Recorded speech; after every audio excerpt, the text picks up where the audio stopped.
Hello friends, सत श्री अकाल, आदाब, नमस्ते, welcome back to our channel Ilahi reaction. आज अपने चैनल पर लेकर आए बहुत इंटरेस्टिंग वीडियो पर रिएक्शन, जिसमें हम रिएक्ट करने वाले हैं Praveen Sahni stuns Indian media on Indo Pak tensions after 1 year, the truth behind Operation Sindoor. तो आज की वीडियो हमारे लिए काफी इंटरेस्टिंग और काफी खास होने वाली है, क्योंकि एक साल बाद फिर से कुछ ना कुछ, कहीं ना कहीं एक दो ब्लास्ट हो रहे हैं, इंडिया में भी हुए हैं और पाकिस्तान में भी हो रहे हैं, और फिर से वही सब चीजें, वही सब नाम एक दूसरे को दिया जा रहा है। लेट्स सी आज की वीडियो में क्या इसी बारे में बात होगी, फिर इसके बारे में बात करेंगे।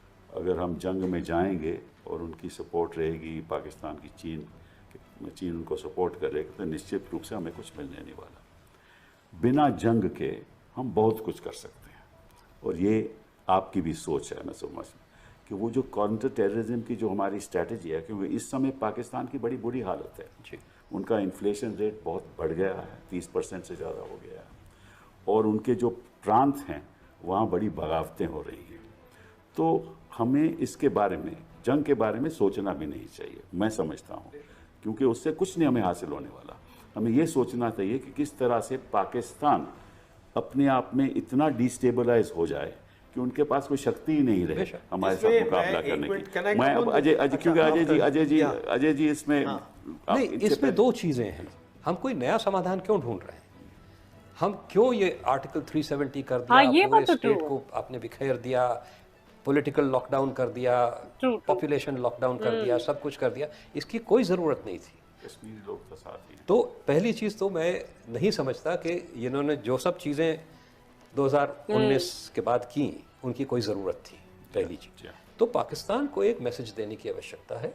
वो मैसेज युद्ध की ज़रूरत नहीं है, उसके कई और जरिए हैं, कई और जरिए हैं जो आपने बलूचिस्तान के देखो, बलूचिस्तान नहीं, मैं ये भी नहीं समझता कि आपको बलूचिस्तान और नहीं, हमें कुछ नहीं करना चाहिए, अपने आप ही वो खुद ही हो रहा है, खुद ही हो रहा है। आप ये नहीं कि जब हादसा हुआ तो उसके बाद आपने ये जंकिट पे भेज दिए 7-8 ग्रुप, उसका कोई असर हुआ नहीं हुआ, नहीं, वो भी एक तमाशा हो गया, वो भी दिखाने के लिए हो गया कि हमने कुछ किया।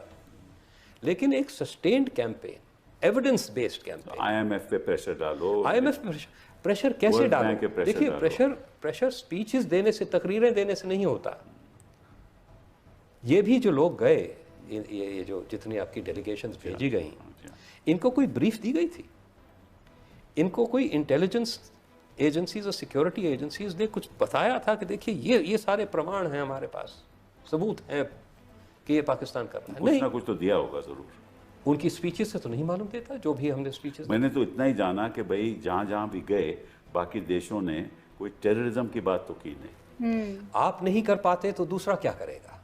आप जब तक के साफ सिद्ध नहीं कर पाते उनकी सेटिस्फैक्शन के लिए कि भाई देखिए एविडेंस है हमारे पास, हम सिर्फ बोल नहीं रहे, बोलते तो वो भी हैं, कि भारत सारा कुछ करा रहा है, सिर्फ बलूचिस्तान में नहीं, वो तो कहते हैं तहरीक तालिबान पाकिस्तान भी भारत के। उनका तो जनरल माइकल कुरेला ने कहा कि साहब पाकिस्तान का बड़ा सहयोग रहा है काउंटर टेररिज्म में।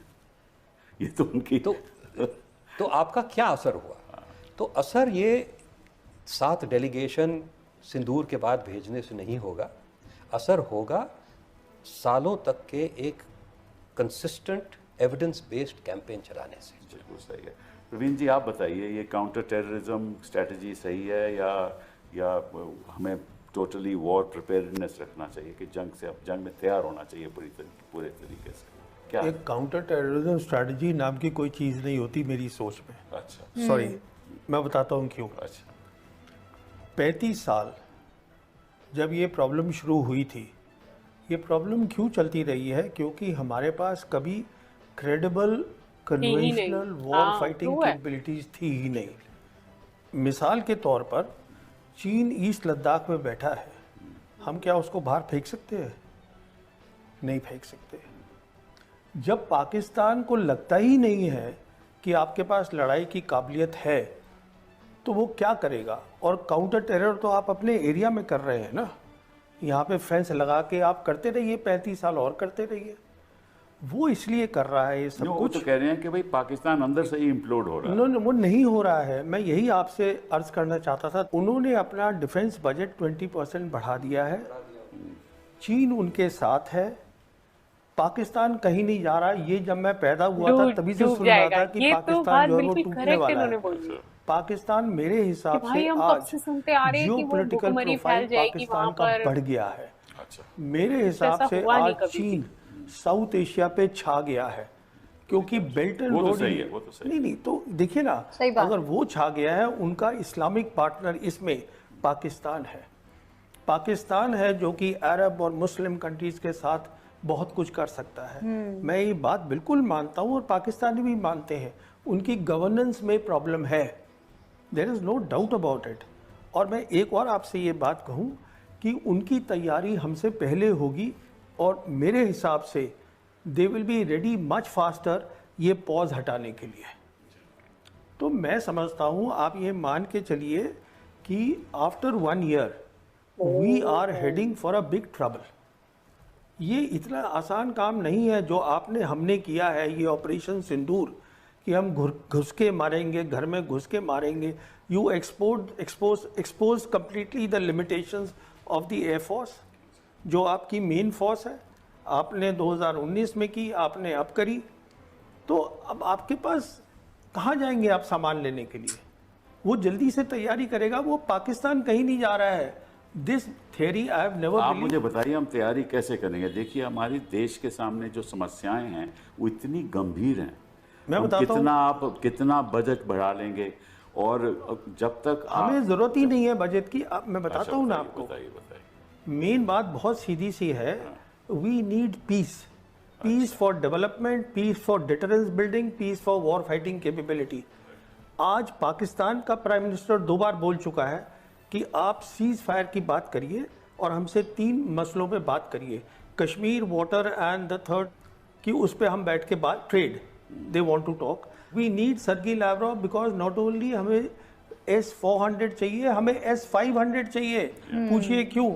वो इसलिए चाहिए क्योंकि चाइना मिसाइल्स बना रहा है। हाइपरसोनिक मिसाइल्स देगा पाकिस्तान को, जिसको हम बोलते हैं DF-17 दे रहा है। हाइपरसोनिक ग्लाइड ये बात correct है, बिल्कुल। They will give it to them. उसका हमारे पास कोई हल नहीं है।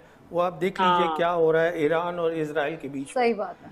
What I am saying is कि ये ना एक टेंडेंसी है टू से अगर कि स्टेल्थ हमारा एयरक्राफ्ट जो की लगभग एडवर्सरी है डील वो हमसे पक्की हो चुकी कमजोर है, है, तो उसको हाइपरसोनिक अंडर की भी एस्टिमेट बहुत करना। जल्दी हो सकती है। वो कमजोर नहीं है बिल्कुल, और ना वो इम्प्लोड हो रहा है, कुछ नहीं हो रहा है। अगर खतरा है तो आपको खतरा दुश्मन है। को कमजोर को भी समझना ये मैं भी बात नहीं कर रहा हूँ। नहीं, तो अभी तो आपने कहा कि हमारे Peace is- पीस इनिशिएटिव होना चाहिए। हम ग्लोबल साउथ कंट्री है, we are a global south country. हमें पीस चाहिए। हमारे 80 करोड़ लोग जो हैं वो गरीब हैं, उनके पास खाना एंड पर यही तो मैं कह रहा हूँ तो यही मैं कि भी कह रहा हमारे हूँ। इस समय वो तो शक्ति ही नहीं है। आप चाइना से बात करिए, पाकिस्तान से, चाइना से क्यों नहीं बात करते हैं? क्या प्रॉब्लम है हमारी चाइना से? हमारी मेन प्रॉब्लम चाइना ये है जो अमेरिका की है कि we cannot digest, we cannot accept a successful China. हमारी मेन प्रॉब्लम चाइना से ये है, एक कामयाब मुल्क है जिसको हम एक्सेप्ट नहीं कर रहे हैं। देखिए एक मिनट, मैं let me just finish this point. देखिए कश्मीर की आप जो भी कह लीजिए कि यह हमारा हो गया, कश्मीर जो ओरिजिनल कश्मीर है उस पर आज चाइना भी बैठा हुआ है, पाकिस्तान भी बैठा हुआ है। यार, ये भी बात तो सही हकीकत है ना? है कि UN में 1948 रेजोल्यूशन था, वो भी एक हकीकत है। नहीं, पर उसका तो कोई अब मायना नहीं रहा। नहीं नहीं, देखिए मायना है। उसका मायना ये है कि जो उनका डिफेंस मिनिस्टर है पाकिस्तान का, ख्वाजा आसिफ, उसने 4 दिन पहले बयान दिया है, ये सुनिएगा इस बात को। 4 दिन पहले उसने ये कहा है कि हम लाइन ऑफ कंट्रोल को अब सीज फायर लाइन बोलना चाहते हैं। आई ले लेते हैं। If now they are saying we want to go back to the UN resolution and the ceasefire line, उसका implication सीधा है they are preparing for attack on Kashmir। अरे नहीं, I don't think so that they can dare to do that। देखिए मैं तो ये भी मानने को तैयार नहीं था, और मैंने इससे शायद मैं आपसे सहमत नहीं हूँ आपसे, मैं नहीं समझता ठीक कि है, ऐसा नहीं दैट्स ओके। मैं आपने मुझे बुलाया, मैं अपनी कितने आपको प्यार से एक opinion दूसरे को दे कह रहा रहे हैं कि हूँ। हम सहमत नहीं है, और लड़ मैं नहीं रहे आपसे पहले आपस भी में। बात कर चुका हूँ। मैं तो ये भी मानने को तैयार नहीं था कि हम ऐसी कुछ हरकत करेंगे ऑपरेशन सिंदूर में कि we will actually cross their air space. हाँ। मेरे को तो लग रहा था कि हमारी जो सिक्योरिटी टीम है, टॉप सिक्योरिटी टीम सरकार की, वो सोचे कि इसका इम्प्लीकेशन क्या है। और मैंने आपसे बात भी की जी थी हाँ, इसके जी बारे हाँ, में जी हाँ। कि ये नहीं होगा। तो मुझे खुद बहुत अजीब सा लगा कि आप ऐसे कैसे काम कर रहे हैं, रियलाइजिंग फुली वेल कि आप जो है you are playing their game. नहीं, आप तो बातचीत कर रहे हैं कि भाई इनको बातचीत करनी चाहिए, सही बात है, लेकिन हमारे जो रक्षा मंत्री हैं उन्होंने तो कहा है कि हम 2 चीज़ों पे बात करेंगे। एक टेररिज्म पे, एक पाकिस्तान ऑक्यूपाइड कश्मीर पे।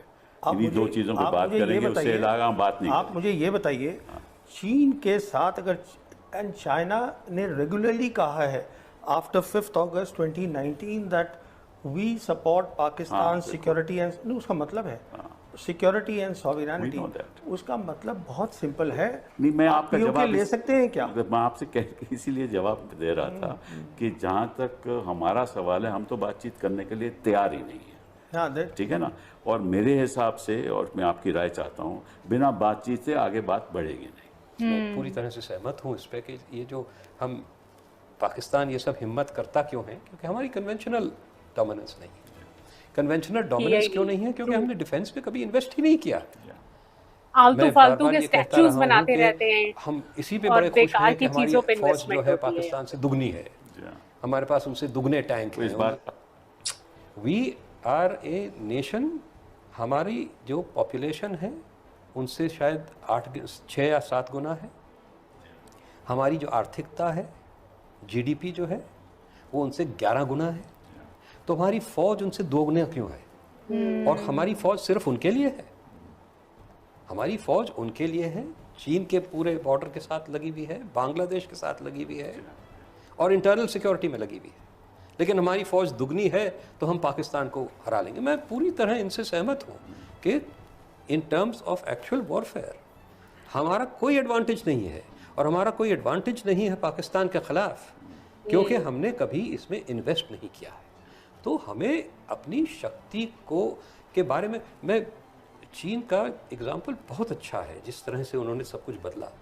डेंग ज़ियाओपिंग का बहुत अच्छा था, हाइड एंड बाइट। आज की वीडियो के अंदर उन्होंने जो जो पॉइंट सामने ला के रखे ना यार, हम उन सारे पॉइंट से सेटिस्फाइड हैं। मतलब उन्होंने, मतलब ऐसा होता है, अब जो बड़े बड़े पॉलिटिशियंस होते हैं ना यार, वो हमेशा जब भी स्पीच देने लगते हैं या फिर जब भी कभी ऐसे आते हैं भाषण देते हैं, तो हमेशा यही सोचते हैं कि हमारा जो दुश्मन है उसको तो हम लोग ऐसे कुचल देंगे, वो चाहे इंडिया हो, तो चाहे पाकिस्तान हो, तो चाहे कोई भी हो। मतलब वो लोग कभी भी अपने सामने वाले को नहीं मानते। बट ये जो पढ़े लिखे लोग होते हैं, जब ये लोग बैठते हैं, हमेशा इनका पहली लाइन यही होती है, हमेशा ये लोग यही कहते हैं कि अपने दुश्मन को कभी कमजोर मत समझो। और ये बात बिल्कुल सच है। आज भी जैसे उन्होंने बोला कि हमें दूसरों को देखने की बजाय पहले अपना घर देखना चाहिए, हम कहाँ तक स्ट्रांग है, हमने अपने लिए क्या किया हुआ है, हमारी डिफेंस कितनी सही है। और ये सारी बातों से ना हम बिल्कुल एग्री करते हैं। मुझे तो आज की वीडियो बहुत पसंद है। ये बात बिल्कुल ट्रू उन्होंने इस वीडियो के अंदर बोली। और आई थिंक बहुत सारे प्रवीण सर के हमने ऐसे इंटरव्यूज देखे जहाँ पे वो हमेशा ये बात करते हैं कि हम पाकिस्तान की बुराई करते रहते हैं, हम कहते रहते हैं वो अपना डिफेंस बढ़ा रहा है, वो अपना एयरक्राफ्ट खरीद रहा है, वो इस तरीके से डेवलप कर रहा है। तो कहते हैं क्यों ना आप इस चीज को आप एक्सेप्ट क्यों नहीं कर लेते, आप एक सक्सेसफुल कंट्री को एक्सेप्ट क्यों नहीं करते। अगर यही सारी मसलों की वजह से आई थिंक कभी भी इंडिया चाइना के साथ कोई डील कर ही नहीं पाया, चाइना के साथ कोई बातचीत कभी उसकी हुई नहीं, क्योंकि वो ये चीज डाइजेस्ट ही नहीं कर पा रहे थे कि एक कंट्री इतनी सक्सेसफुल कैसे हो रही है। और पाकिस्तान में अगर 1000 बुराइयां हैं तो उसमें की कुछ अच्छाइयां भी तो है, आप वो एक्सेप्ट कर लीजिए। आप उन चीजों से कुछ सीखिए कि आपको भी डिफेंस सिस्टम को स्ट्रॉन्ग करना है, उसमें कुछ इन्वेस्टमेंट्स देनी है। क्योंकि आई थिंक इंडिया का अगर डिफेंस सिस्टम देखा जाए तो वो इस टाइम इतना बुरी कंडीशन में है, कोई भी इन्वेस्टमेंट उस तरफ नहीं हो रही। हम कहीं पे भी ऐसे नहीं सोच रहे कि हमारे पास कौन से अच्छे एयरक्राफ्ट्स हैं, एयर मिसाइल्स हैं, या कुछ और डेवलपमेंट्स की इंडिया को जरूरत है या नहीं। इस बारे में कोई कभी बातचीत ही नहीं करता। और सीज फायर की रही बातचीत, तो आई थिंक उन्होंने बहुत क्लियरली ये बात बोली कि इंडिया को इस वक्त वॉर पे ध्यान ना देकर सीज फायर पर, पीस टॉक पर ज्यादा ध्यान देना चाहिए, क्योंकि हमें भाई इंटरनली डेवलप होना है। तो उसके लिए आपको सबसे पहले मेंटली स्टेबिलिटी की जरूरत है, जो कि आप वॉर कर करके तो बिल्कुल भी स्टेबल नहीं कर पाओगे। सो आई थिंक ये इंटरव्यू हमें काफी ज्यादा पसंद आया। इस इंटरव्यू को लाइक और शेयर करना और चैनल को सब्सक्राइब करना मत भूलिएगा। और हम मिलेंगे एक नई वीडियो में, तब तक के लिए ओके, बाय।